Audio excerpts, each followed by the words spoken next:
Hello, everyone, and welcome to another podcast episode. Now, before we get into this, let me give you a little introduction to why I decided to bring on Martin into this podcast. It's because we all feel frustration and anger around the fact that we cannot seem to prosecute these people that are offending against children in a sexual way. Now, I am an example of that because I tried to prosecute the man that sexually abused me when I was a child back in 2018 and failed due to insufficient evidence, due to this being a historic case, and I don't know where to go from here. But something that I really wanted to understand was the complications that the police force are facing in dealing with these cases, either historic ones or recent ones, and that's why I brought on Martin onto this podcast to help us understand. Thank you.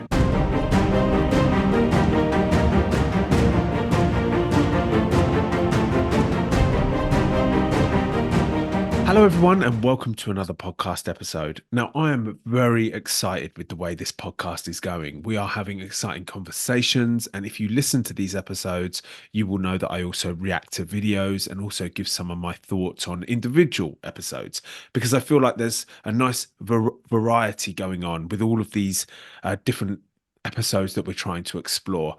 We're trying to get a better understanding. We're trying to improve our awareness on the whole situation. And that's why today I brought on Martin onto the podcast, who's a very interesting guy and has done very interesting work. We have had a conversation already, a pre-conversation, and it proved to be very fruitful. So thank you, Martin, for coming onto our podcast. Thanks, Jeremy. I'm very happy to be here. So please, could you start by introducing yourself and a little bit about your career and your work, please?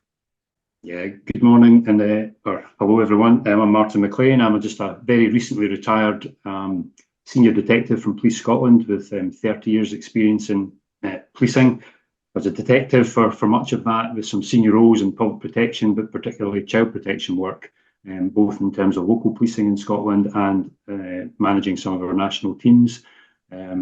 Over 10 years as a trained senior investigating officer, from homicide investigations, child sexual abuse investigations, abuse in institutional setting investigations, rape and serious sexual crimes, so a kind of wide variety of experience investigating major crime. But latterly, my roles in Police Scotland were very much in the public protection side of the business.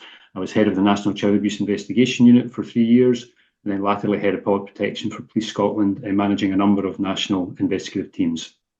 Amazing. And it's my first question that comes into my mind when you say all of that incredible work is that must have been my guess is that must have been a very challenging, exhausting, horrifying at times, but probably a very rewarding career. What would you say to that? Yeah, thank you. I would all of those things are true. And I know you're interested in how we deal both on a personal level, from the policing perspective, investigating in particular child sexual abuse, but also organisationally, and the relentless demand, particularly in the online sphere. We did a whole host of work in transforming our response to tackling the online threat, and I certainly wouldn't suggest that we've mastered it. There's so much work still to be done. But trying to bring national consistency to various aspects of how we go about investigating and prioritising. But the relentless demand takes its toll both on the detective constable level officers who are day to day out fighting the fight, so to speak, but also on the managers who have to manage that demand and the welfare of those officers, and being acutely aware on many occasions that what you're asking them to do and how often and how repeatedly you're asking them to do it, and the toll that takes on people, and proactively monitoring and looking out for their welfare and signs that they might be not coping with the work that they're doing. And particularly some of the guys in the victim identification work in the online sphere, and relentlessly looking at any number of hundreds of thousands of photos of child sexual abuse. And so there's particular safeguards put in place to look after those officers. But, it is certainly in Scotland, we've recognised, and it's probably been a kind of fundamental tenet of our policing in Scotland, that prevention is always better than cure. And we've been quite proactive in working with a particular Scottish charity, Stop It Now Scotland, which has got strong links to the Lucy Faithfull Foundation. And we've had a succession of successful, even if I do say so myself, award-winning, in fact, in preventative campaigns, trying to target those with a sexual interest in children and get them to seek help through the online resources that exist for Stop It Now Scotland, to prevent any child being abused, because that's got to be worth doing. And many people think it's unpalatable that we're somehow working with sex offenders, and that might be unpalatable to some people, but to my mind, if we can direct people who might be on the cusp of offending, or maybe have offended already but might be about to offend again, if we can direct them to help and support that prevents them offending and victimising any child, then that's got to be worth doing. And we've extended that work on a European basis through one of the Horizon EU projects called 2PS, which is protection and prevention through support, which is an ongoing bit of work that I brought Police Scotland into, and I remain involved with the advisory board, and trying to share our belief and insight into the preventative work on the European kind of context and platforms. So that's been really rewarding as well, and it's still work in progress. But yeah, so there's lots that we've done. But exhausting, yeah, the demand, the referrals that are generated through industry, from some of the online platforms that come into policing internationally and then are routed to the various host countries. The numbers are staggering, and the percentage increases over the last 10 years are staggering. Wow. The amount of enforcement activity that we've undertaken and increased in the last 10 years is staggering. The numbers are just off the scale, and that's why it's one of these things. I'm not yet convinced that we should talk about it in that kind of it being a public health issue in terms of online child sexual abuse and exploitation, but it's certainly something that we will never arrest our way out of, because the scale is just so great. Okay, it's a great point. It's such a powerful sentence. We are never going to arrest our way out of this. I completely agree with you, and it's so encouraging for me to hear the organisation of the police are being proactive in reaching the people before they commit the crime in the first place. So then all of those officers in those teams that you have having to deal with the crime because it's already happened won't need to happen as much as it does. And it really strikes me when you start thinking or talking about the teams of people that the police have who are day to day, day in, day out, trying to prosecute criminals.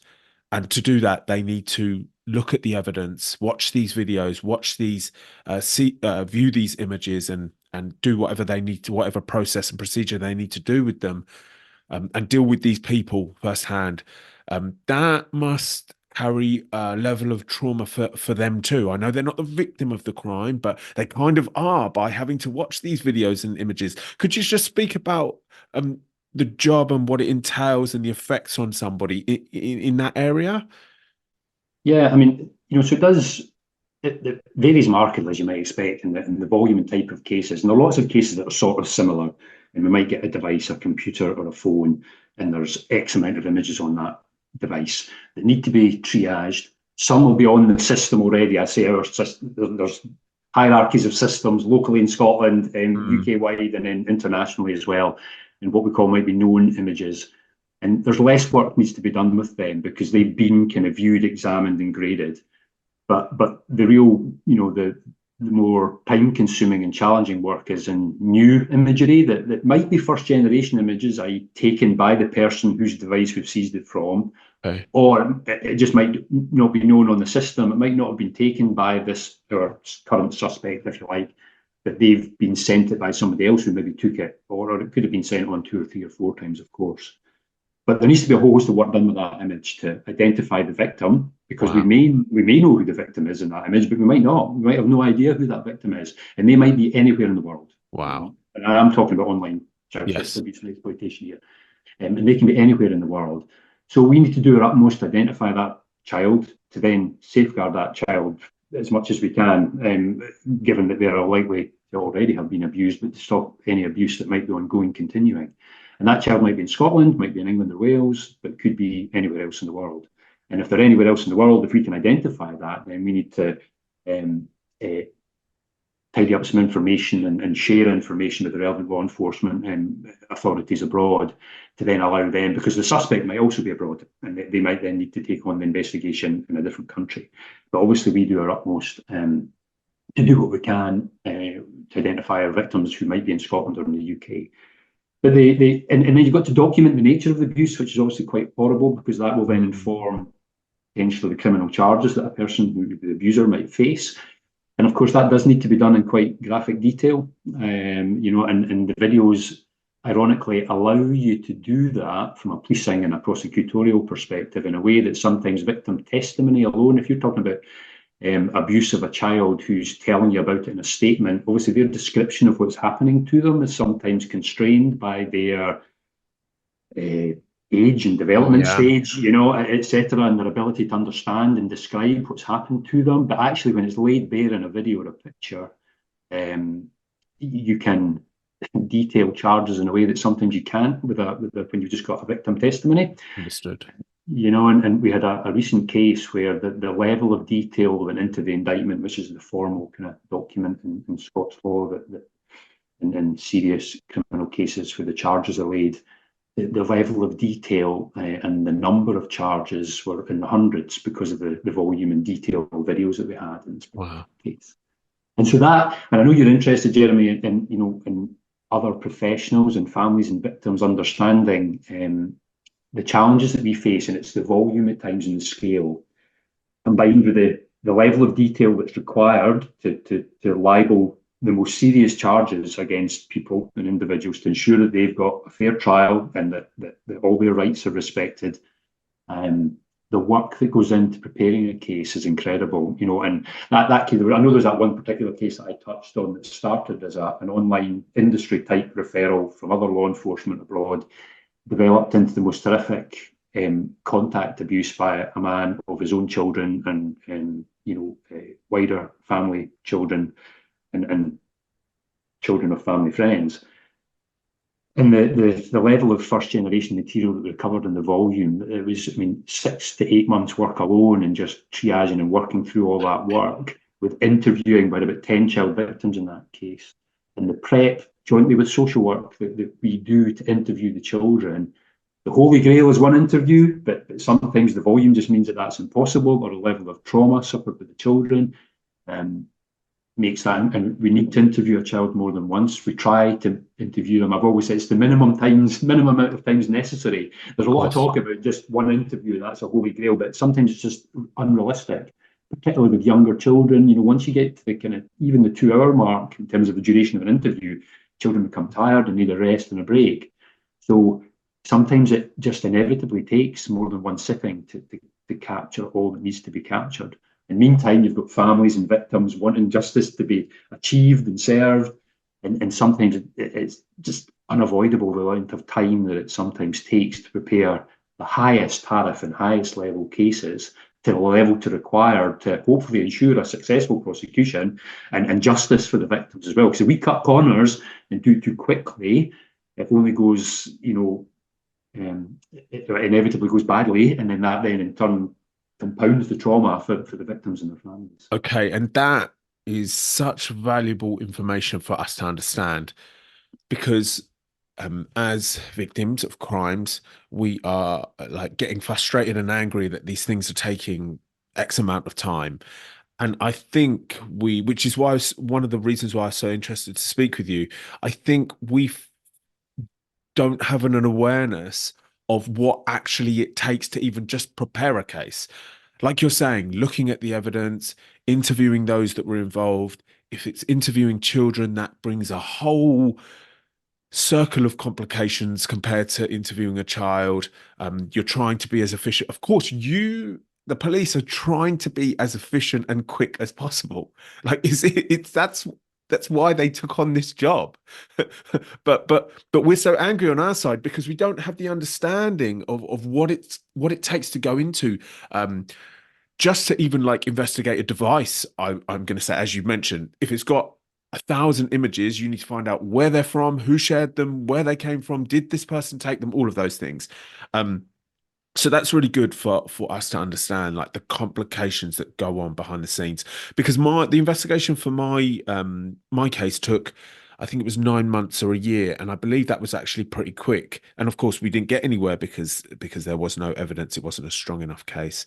Um, when it comes to the training of police officers, when you're dealing with like interviewing children, which must be a a skill in itself, and can you speak about any of that, like Yeah, the skill yeah. I level, mean, the teams? yeah, of course. I mean, there's various. Once you sort of start to go, um, being trained to become a detective in policing, there are a number of different training courses that you undergo. As you Of might course. know, kind of basic detective training. Then there's levels of interview training that you undergo, and there's a very structured hierarchy or hierarchical system in England and Wales. It's not quite the same in Scotland, but there are various specialist training courses. So, for example, a sexual offences liaison officer is specially trained to interview typically adult victims of rape and serious sexual crime. Um, but in Scotland, we have a system called joint investigative interviewing, and I touched on it earlier. It's a joint interview by a police officer and a social worker.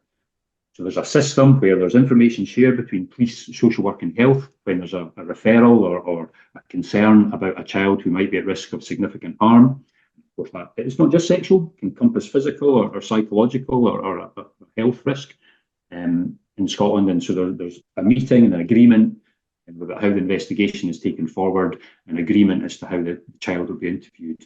There's then careful planning and preparation for that interview that's then carried out by a police officer and a social worker jointly together, hence the name, a joint investigative interview.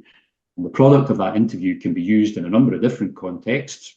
And obviously, from the policing perspective, it's used as the child's testimony. And ideally, if the interview is carried out effectively, that interview can be used as their evidence in chief in court. So they don't need to go through the further trauma of giving their evidence in court. That doesn't always work out for a number of different reasons, but that's the holy grail again.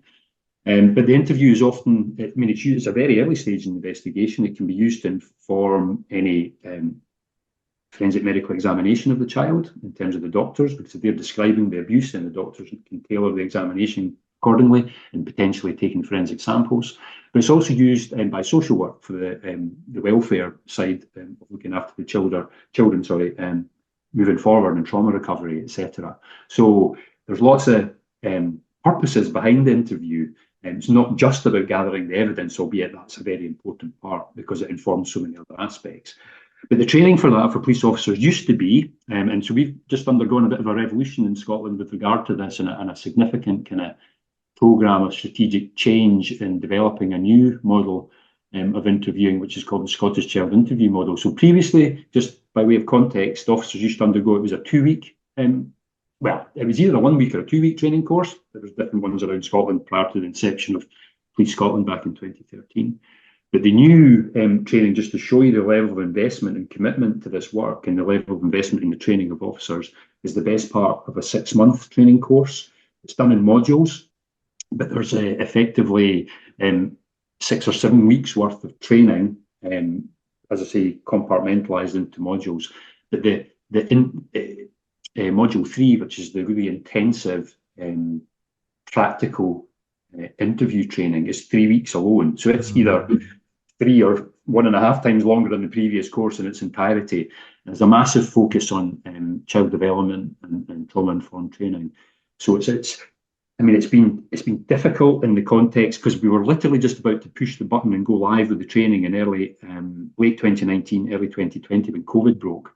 So to actually keep the training on track for both police officers and social workers across Scotland, and now we've got cohorts trained in every local authority area in Scotland, bar one, I think, as we stand now, just given my time coming out of Police Scotland. We're nearly there, and then we'll have to start building the depth of those cohorts of trained officers and social workers. But I hope that was just to give you a level of, the level of investment in the training to interview children, which is and has to be one of the most, we need the best and most highly trained officers and social workers doing that work for all the operations. Yeah, and I completely agree. Now, that high level of training to equip someone with the skill to interview a child. Can we speak a little bit about why that's needed, or what the complications are with trying to achieve what we're trying to achieve with the interview with a child?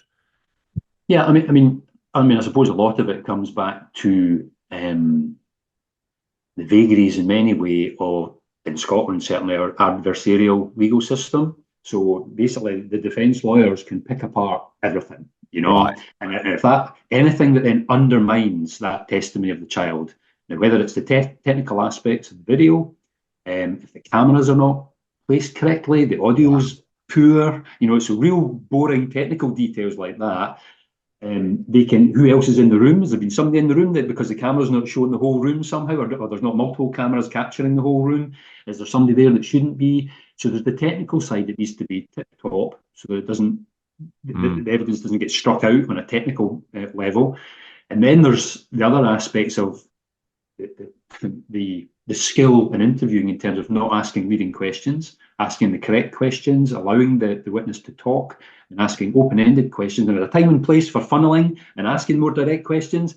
But the witness needs to be allowed to speak and use their own words, so it's not placing words in their mouth. So there's a massive focus on that in the training and the skills involved. And we have prosecutors and defence lawyers come in the training as well to help the officers where the pitfalls are and the things that are, and when they're doing the practical training, they get quite heavily critiqued about what they're doing to avoid the kind of classic pitfalls. And some people take to it very readily. Some people are just naturally skillful at it, and others it's harder work. And some people don't pass the course, and that's as it should be, because it's tough.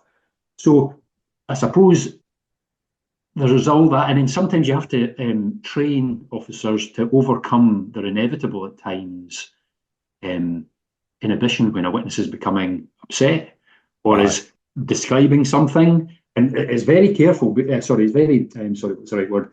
It's very difficult, because obviously you don't want to re-traumatize people. I hear people talking about, oh, we want to interview and not re-traumatize. That's impossible, effectively, or almost impossible not to re-traumatize. It's to minimize re-traumatization as best you can, because the process is going to fundamentally, you're picking the scabs of things that have happened either a long time ago or are very recent and still very raw. There's no scabs, so to speak. And you can only do it in a way that seeks to minimize re-traumatization. If you're lucky, you might not re-traumatize them, but anyway.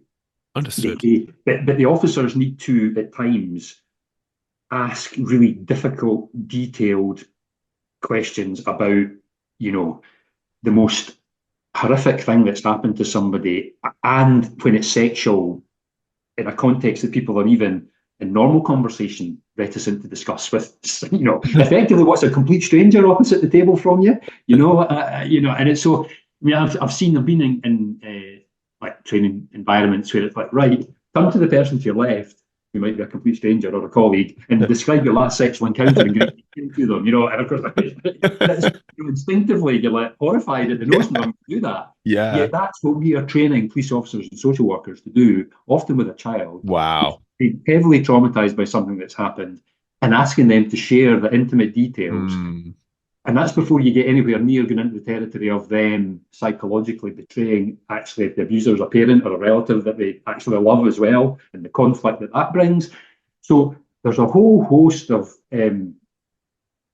aspects that go into the interviewing of a child, particularly of sexual abuse, that are almost scary into not doing it, because it's so challenging, But we train officers, and the officers that typically volunteer. I'm speaking to the police here, not so much, and it's not just because I'm not a social worker, but I probably can speak to the social workers too, that they volunteer to undergo this training. It's for the social workers, it's more part of their day job to some degree, but police officers, they volunteer to do this aspect of work, and they're often very committed to it, very committed.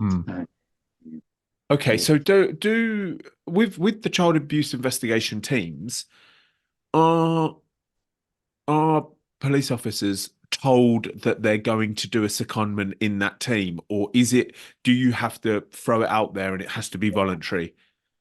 So it's pretty much, there's no, I'm trying to think, it's pretty much voluntary. I'm trying to think of an exception to that. But because becoming a detective... Martin, let me just stop you there, because if I was to ask just before you continue your explanation, are all departments in the police voluntary? So if it was knife crime, if it was this type of crime, are they all voluntary, or is this one voluntary and others Yeah, aren't? yeah, so I mean, so most policing in Scotland, you join the police, you become a uniformed constable. That's Right. it. So you're attending treble line calls and so on and so forth. That's your grounding. That's how you learn and you then typically apply to join the CID, for example. Okay. And within the CID, you've got the public protection work and the child protection, rape and sexual crime and domestic abuse. It's not very. We try when detectives are going through, they've done their training courses and they come to the kind of learning on the job, so to speak, and their practical training, to rotate them through both traditional CID work, so drugs and firearms and serious violence, but also the public protection side, to produce as rounded detectives as we can. Because I understand your question. My point, in Scotland, certainly, it'd be very, very rare for somebody to be working in the field of rape and sexual crime or child protection or child abuse investigation and not want to be there. Yeah. And haven't been placed there against their wishes, because that's just not conducive.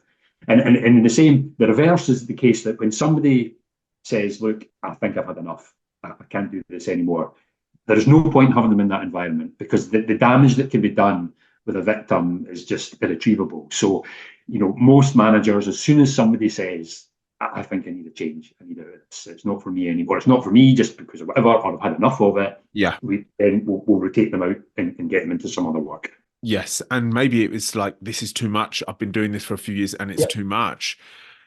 What are the support systems for some of these officers that are dealing with this day in, day out?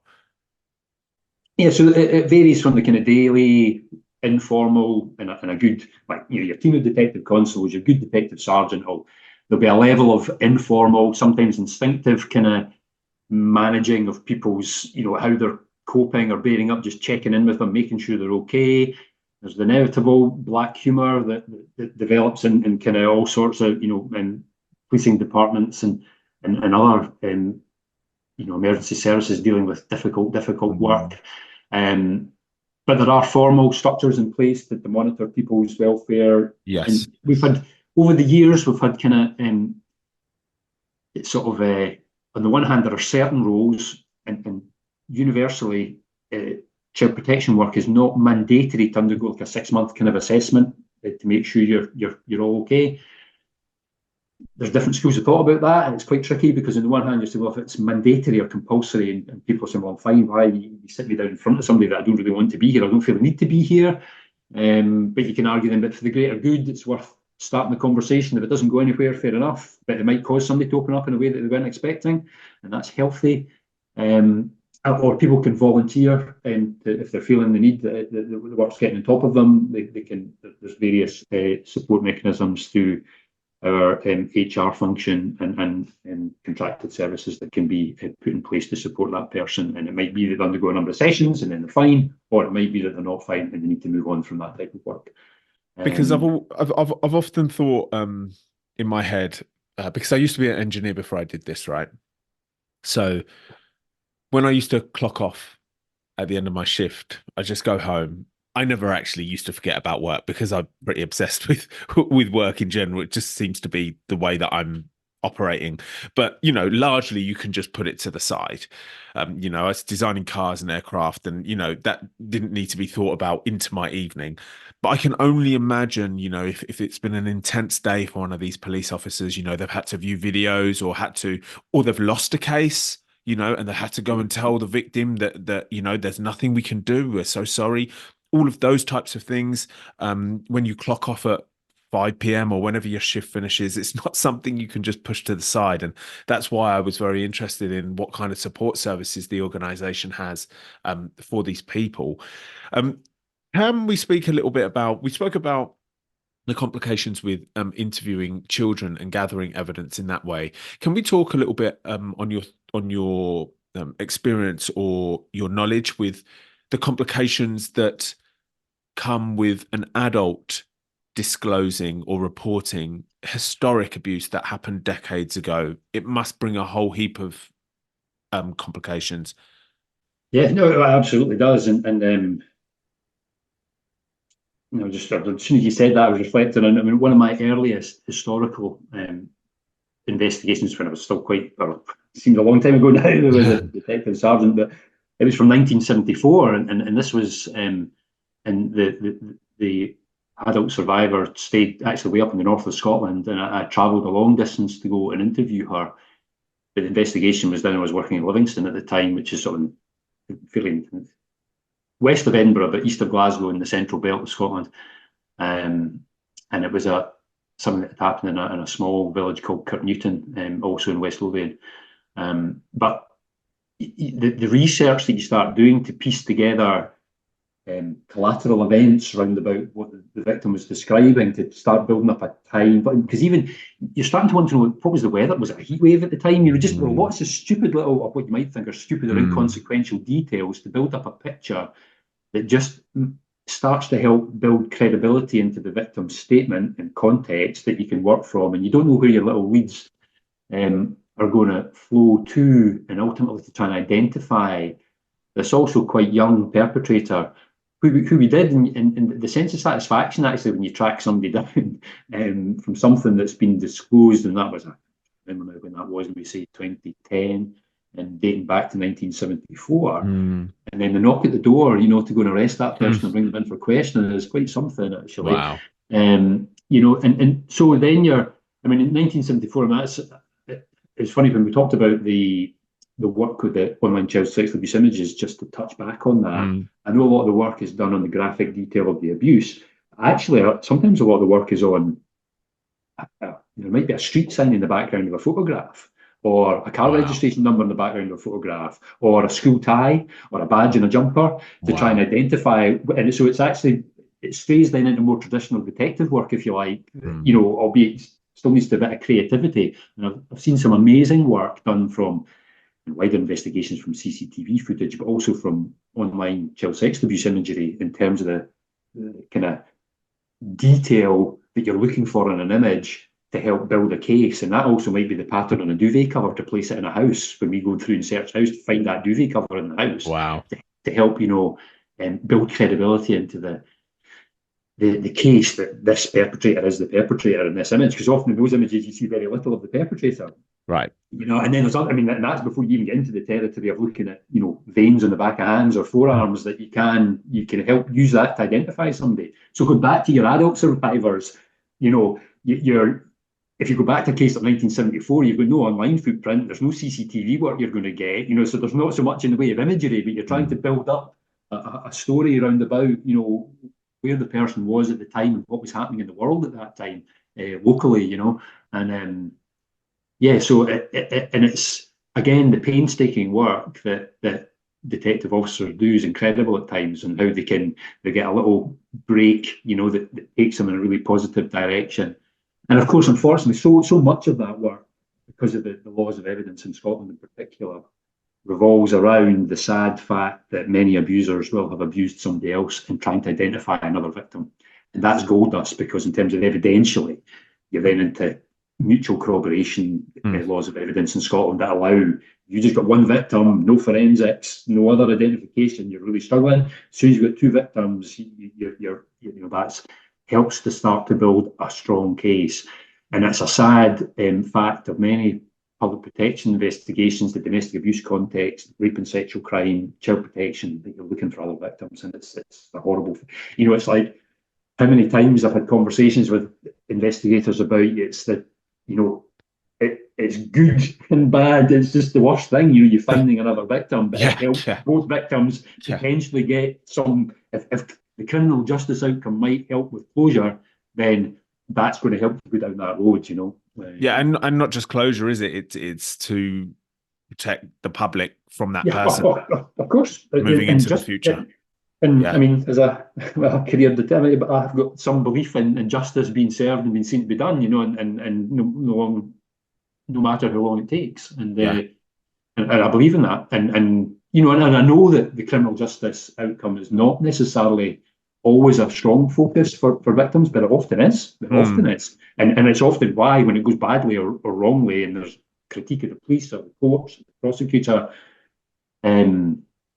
that shows how important it is, that when it does go wrong, it impacts so badly. And, I know that I can never, or my job could never, guarantee, complete closure, but you can only do what you can within what I'm charged with doing in terms of trying to help secure a criminal justice outcome.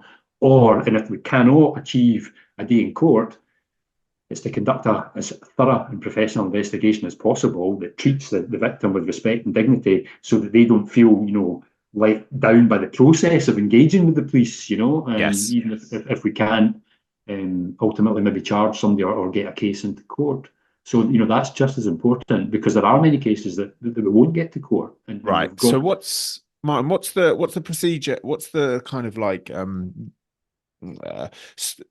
the how to say this? Not the journey, but what it's an investigation to gather as much evidence as possible to get it into court. What's CPS, and what is that procedure to the final successful prosecution? Yes, okay. Try and describe this quickly, or succinctly at least.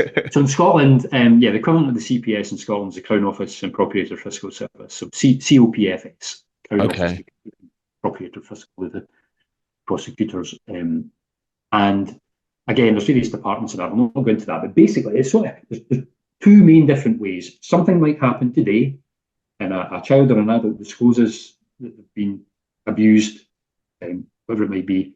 We might be able to make an arrest immediately, and we might be able to interview the adult or the child, get good evidence from them. We might be able to conduct a forensic medical examination. We might get a medical examination of the suspect. There might be enough evidence to charge that suspect today, here and now. And they might be arrested, interviewed, charged by the police, and with serious crimes, they'll be held in custody to appear at court tomorrow. And that case is now, that's as quick as it can be. Yeah.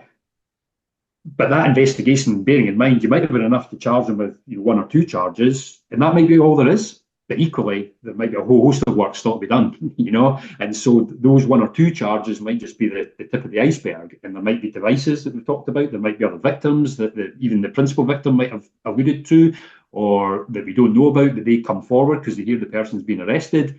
Lots of ways that then somebody comes through. There's a whole host of work. And then, of course, the prosecutors take the case and they apply they're obviously lawyers, more highly trained than your average detective. And they then apply their thinking to the case, and they might instruct extra work or more work. Some of it we'll know we'll need to do it already, and we'll already be in train with that. But the prosecutors will also often instruct further work to help build the case to get it to the state that they want it to be in.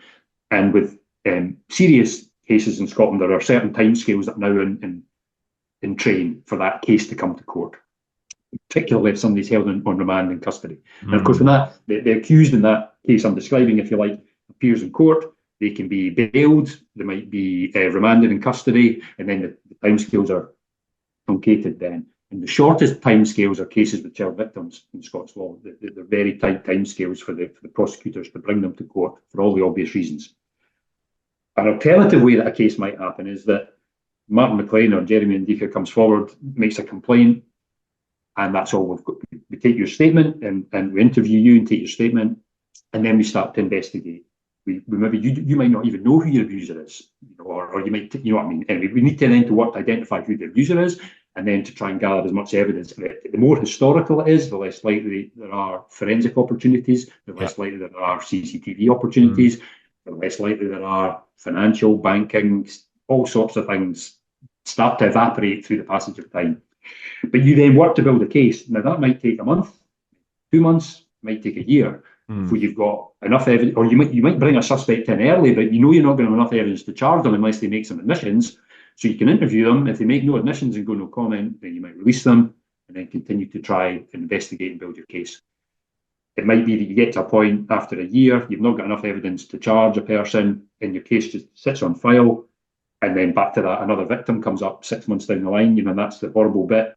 If you've identified the suspect, not enough evidence to charge, and there's some work we can do to try and safeguard and navigate that individual, depending on what we've got. It might be there's certain sexual prevention orders that we can take out against that, but it's more difficult without a conviction, but not impossible. So, as I say, that the investigation then might take a month, 6 months, a year, 2 years, and that's where you're keeping your initial victim cited and what's happening. I mean, some detectives will be phoning people, a long, long time after they've made their initial complaint. Yeah. With either periodic no good news updates, or you get a real break in a case and they're able to bring somebody in and charge them. So does that answer your question? Yeah, very well. Thank you. I mean, it's wide and varied is the answer. It's a very short answer. Yeah. And again, another great thing for us to hear from you to explain how complicated it is. And I'm getting the impression that it's like police must be banging their heads against brick walls, like trying to get these things through. Because it's like you're trying to cover all bases. You're fighting. Like the probability of success with something historic is going to be minimal unless there's many people coming forward. Yeah, and even, well, I mean, of course, the political discussion around about conviction rates for even just rape and serious sexual crime, but rape in particular, which is heavily genderized with predominantly women victims. Yes. It's the percentage statistics of conviction versus those reporting, and it's still in single figures. And it's such a challenging crime to investigate, and that's even and then the historic ones, as I've described, all your other evidential opportunities evaporate, and then so that's when you're relying on the multiple victim cases, which so many cases are built on, unfortunately. But there was a point I was going to make there. About we touched on something earlier. Oh gosh, it's gone from my It's head. no problem. It's no problem. It's the statistic of convictions versus reports is something that I hear a lot, and I hear a lot of anger towards. But do we need to have a level of understanding for that? Because you can't convict someone unless it's overwhelming probability that the crime was committed. Beyond reasonable doubt. Right. Beyond yes. reasonable. Beyond yes. reasonable. That's the threshold sitting in the law in Scotland. I think it's the same thing in Wales. Yes. And that's a difficulty. And of course, we've had in Scotland now a number of cases where there's either been a failed prosecution or a decision not to take a prosecution forward, and victims have taken their cases to civil courts, and not a private prosecution, but effectively a damages claim. And then we've had judgments effectively from civil courts saying that on the balance of probabilities, person X has raped person Y and is due them X amount of damages as a consequence. And they've got this, and it's actually not illogical, but of course it gets portrayed that way in the media, whereby you've got a court found somebody guilty of rape, but they've never been found guilty of rape. If you see what I mean, and it's really, really challenging. And you can understand victims going forward in that fashion, because if that helps them with their, again, journey and closure, getting some sense of justice, fine, but it creates a strong sense of, it's an odd feeling, and particularly being a police officer who works to this beyond reasonable doubt threshold, but you've effectively had, and there's been some very high profile cases in Scotland where people have been publicly branded rapists when they've not been convicted of rape. We all know that is what, and that's, again, if there's a crime that you need to get it right, if you're going to convict somebody, that applies to all crimes, of course it does. But the stigma that goes with serious sexual criminality is incredible, and literally, the prospect of an innocent person being convicted of any crime is abhorrent to me. But when it comes to the stigma that will destroy not only the individual's life, but in many cases their relatives and family, their livelihood. It's all the safeguards need to be in place. So yeah, it's difficult, and I agree. There's lots of discussions, and there has been, and there's some legal reform potentially underway in Scotland about taking juries away from just having judges alone deciding rape cases and no juries, and certain discussions about the laws of evidence in Scotland. And there's been a lot of progress made, actually, to be fair, in general terms, to try and help get cases into court at least. And then, but it's it's certainly a challenging area. Okay, is there any of this in response to a lack of funding? If there was more funding available, would there be more cases going to court?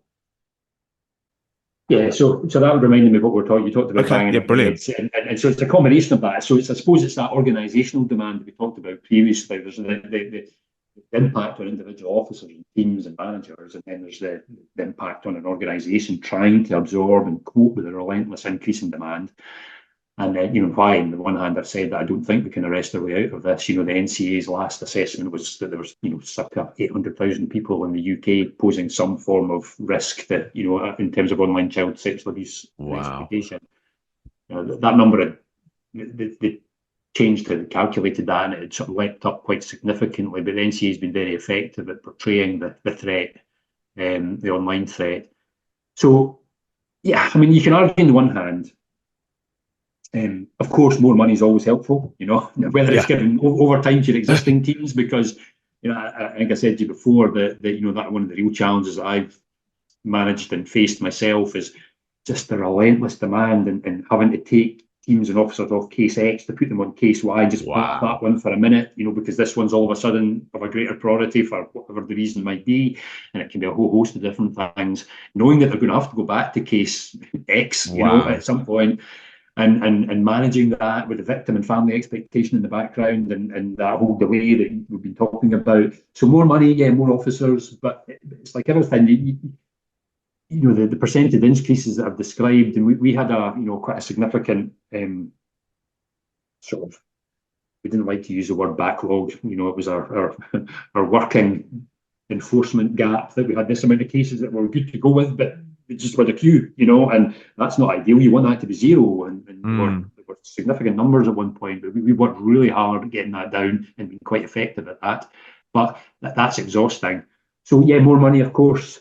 The tech side, that was another just a little. We talked about devices, the volume that can be contained within them, but just getting into the devices, the encryption that exists in modern laptops and phones. I mean, we can literally have, without getting into technical detail, a system attacking a phone to break into it, running for 6, 7, 8 months. Wow. Before you even get to the volume of images that you then need to work with. So that delay again, and that's using the most sophisticated technology in the land. I mean, it's effectively military graded encryption that exists on standard mobile telephones, and so even if you've got the PIN number, great. But if you don't, and the person, and again, there's legislation to compel people to tell us that people often don't or won't and refuse to do so, because the penalties for breaching that technical crime of not giving up their PIN or their passcode are a lot less than getting convicted of significant child sexual abuse. And so it's in their interest not to give it up. However, anyway, that notwithstanding, so you've got that was just another facet to the delay and the time that can be taken to. I mean, it blows your mind. I mean, time and again, the forensic computer analysts would come back, done fantastic work, and have broken into a device very quickly against expectations. But then I would never cease to be surprised sometimes at the length of time it would take to break into some other devices. So more money, I mean, we're constantly trying to invest in the tech, all sorts of tech solutions to help us triage and grade and pull out. When you're faced with 100,000 images, pulling out, parking to one side the ones that have been seen before and have been graded before, and we know the victims, pulling out the ones that haven't. But then there's chat logs, and the chat logs themselves. You think how much chat logs on your phone, right? Wow. Because there can be little nuggets of evidence in a chat log that's just hiding in the midst of thousands of chat logs, and they all have to be gone through, and because and that's the thing, you miss one little nugget of evidence, and then you're back to that if it's not disclosed, and then the defence make a meal of it not being disclosed. It becomes difficult to use it in evidence. You might be able to use it, it might get struck out, and then of course if it makes a massive impact in a case, that's the only thing that makes the media. All the other work, the painstaking interview of the children, the painstaking forensic computer analysis, the painstaking work to break into devices and catalogue and detail the abuse and formulate the charges, all goes out the window because of the one wee mistake or the one bit of thing that was missed in the chat log. And that's what makes the headlines. Yeah. And but that's our job. It's our job to be professional and to not let these little things slip. But of course, it happens from time to time, Of and there's course, because so much damage done. everyone's human beings, and of course, with the magnitude of how many cases are being handled, there's always going to be the odd mistake. But when that kind of mistake makes it into the media, the police force and everybody within it must hit morale. Yeah, yeah. I mean, it does, and personalities come into it, don't you? And you kind of dust yourself down and move on, and you focus. There's always plenty of work to be done, And so, I was never one for getting too sentencing debate as well, and we touched on that previously. Yeah, of course, there's the odd frustration, but sentencing in Scotland, even in comparison to England and Wales, you get much smaller sentences. Right. And again, paying to lock up people in prisons for endless amounts. Of course, there's time and a place for that and protecting the public, of course, but it's not always the answer. Yeah. And it costs money, and so we need to be, if we want that to be the answer, we need to pay a lot in taxes to make it happen.